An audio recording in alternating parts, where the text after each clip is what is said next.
Ma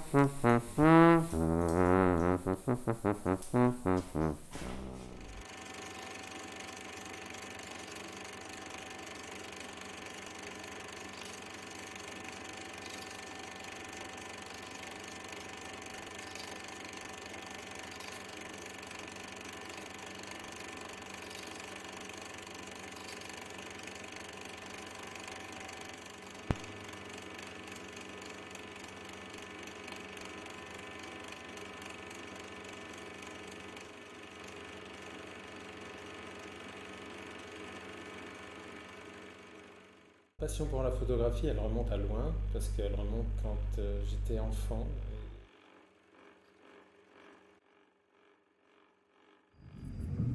Ah, moi, le ciel, je le regarde tout le temps. Tout le temps. Ça devient une déformation professionnelle, c'est-à-dire que le matin, quand je me lève, je regarde le ciel. Moi, j'aime beaucoup quand il y a des nuages, par exemple. Et dans vos cadrages, dans vos prises de vue, comment vous jouez avec le ciel? Quelle est votre position? Comment vous l'intégrez comme élément dans les compositions? Alors le ciel, je m'en sers et en même temps, il n'est pas toujours présent. C'est-à-dire que pour moi, il est déterminant d'avoir la bonne météo, donc le ciel nuageux comme je l'imagine et comme je l'aime, euh, il faut qu'il soit là pour rééclairer les toits. J'ai envie de dire, la nuit, il faut qu'il y ait cette espèce de vélum au-dessus de Paris qui me rééclaire tout. Et en même temps, je le cadre souvent, c'est une petite bande en haut de l'image, parce que je donne évidemment la vedette au toit. Toi, J'ai pas toujours des cadres qui intègrent beaucoup de ciel. Alain Cornu, pouvez-vous nous présenter votre étrange appareil photographique? Mon appareil photographique, ça s'appelle une chambre 4-5 inch, une chambre photographique. Donc c'est un appareil argentique, ce n'est pas un appareil numérique. Et donc j'utilise du film, j'utilise même des plans films. Je n'utilise pas des rouleaux, mais plutôt des plans films. La guerre au Niepce ont commencé avec des chambres photographiques, des chambres en bois à l'époque. Voilà, il y a des évolutions évidemment, et moi c'est une chambre photographique qui est toujours en vente, hein, qu'on peut acheter. C'est pas un appareil ancien.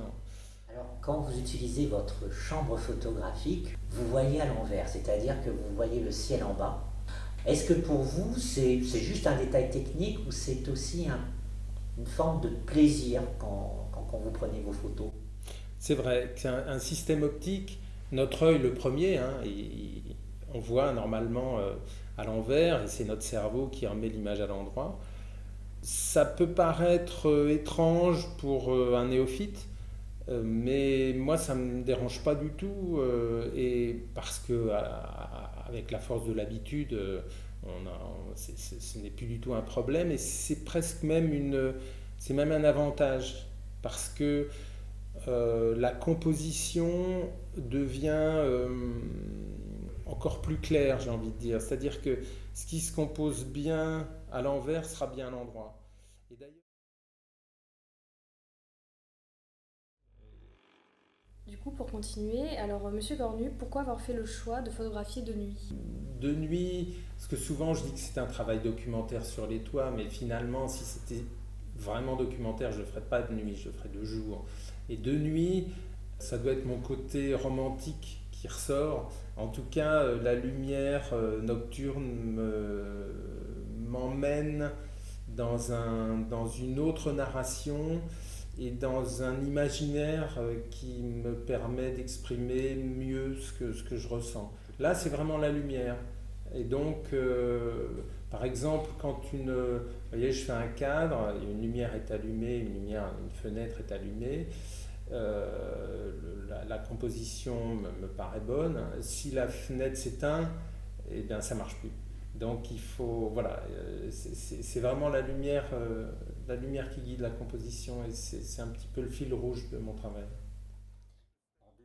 Et donc pour ce faire, est-ce qu'il y a des conditions météorologiques qui sont idéales pour ces séances photo?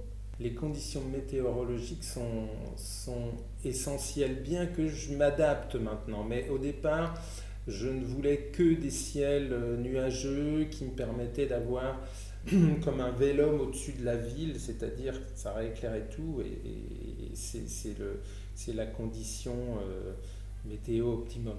Mais maintenant, je m'adapte également à des météos qui sont plus changeantes ou qui sont plus dégagées avec des ciels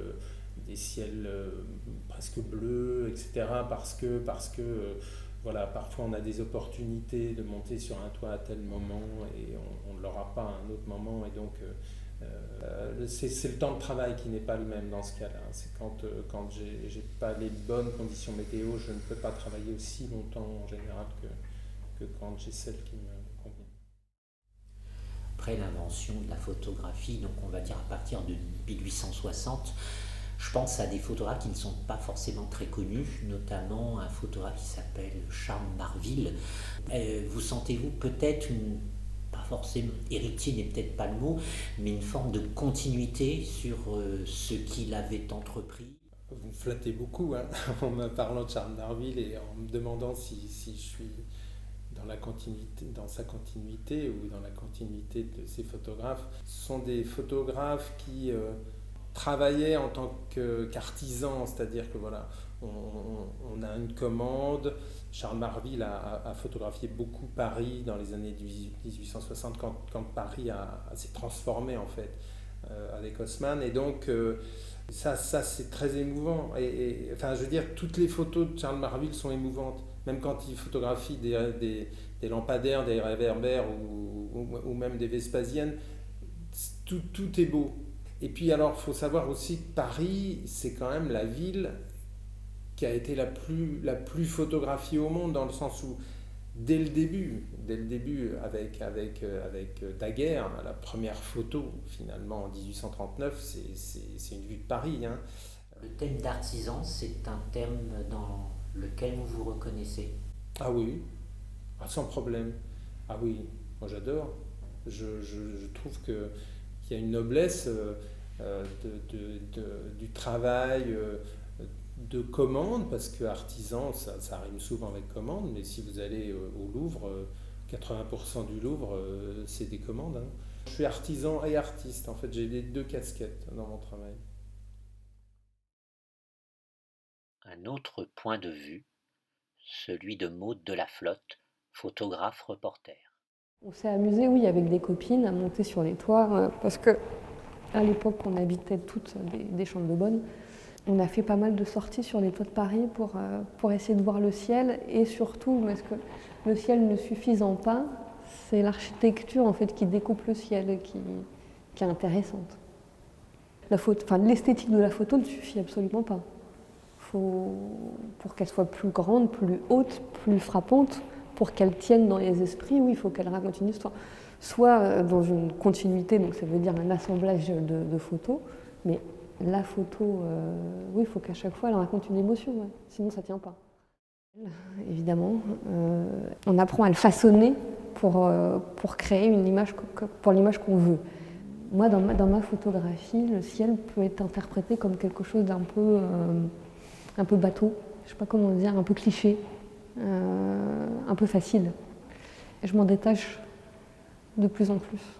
Parce que dans la construction, c'est dans la construction d'une photographie, mais il y a toujours c'est toujours dans la tête, ouais. Fait artisan, mais même dans les statuts de photographe, c'est celui qui a sa boutique et qui va photographier les enfants, les cartes d'identité, les machins, les photos d'identité. Non, moi j'ai toujours, comme je disais, pour moi la photo c'est avant tout une information et je me rapproche beaucoup plus du photojournalisme. Ça veut dire que la photo est juste un médium, même si je le mets au rang d'art. Dans la photo, il y a plein de branches et l'artisan n'est pas la mienne. Quand je balance un œil sur cette ville éternelle, bleu ou gris, qu'importe le ciel, quel que soit l'enthousiasme ou la couleur des larmes, de plus en plus je me rappelle. I love Paris in the spring, I love Paris in the fall.